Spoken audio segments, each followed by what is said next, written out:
மாயமான மாமரக்கதை. பாத்திரங்கள்: தாரா, ஆர்வமான சிறுமி. ரவி, அவளின் விளையாட்டு மிகுந்த தம்பி. மிமி, பேசும் அணில். தாத்தா, அறிவு நிறைந்தவர், கதைகள் சொல்ல விரும்புபவர். தோட்டத்தில் தாரா மற்றும் ரவி ஒரு பெரிய மரத்தின் கீழ் விளையாடுகிறார்கள். ரவி, பாரு, இந்த மாமரத்துல இந்த ஆண்டு எத்தனை மாம்பழங்கள் தெரியுமா? அம்மா, எல்லாம் சாப்பிடணும் எனக்கு. அப்பன ஒரு சின்ன சின்ன குரல் கேட்கிறது. சாப்பிடணுமா? அதுக்குள்ளதான்?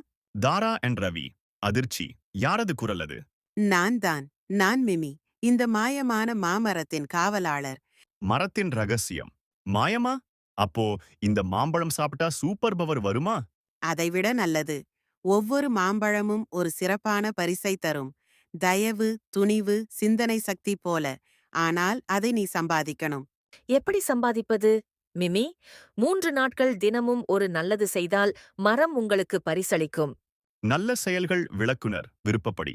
முதல் நாள், தாரா ஒரு தொலைந்த நாயை வீடு திருப்பி அழைத்தாள். 2ஆம் நாள், ரவி தனது பிடித்த பொம்மையை புதிய நண்பனுடன் பகிர்ந்தான். 3ஆம் நாள், இருவரும் தாத்தாவுடன் தோட்டத்துக்கு தண்ணீர் ஊற்ற உதவினர். அந்த இரவு, மாமரம் மெதுவாக ஒளிருகிறது. மிமி மீண்டும் வருகிறாள். மிமி, அருமை, மரம் உங்களை தேர்ந்தெடுத்து விட்டது. ஒவ்வொருவருக்கும் ஒரு மாம்பழம் மிதந்து கீழே வரும்.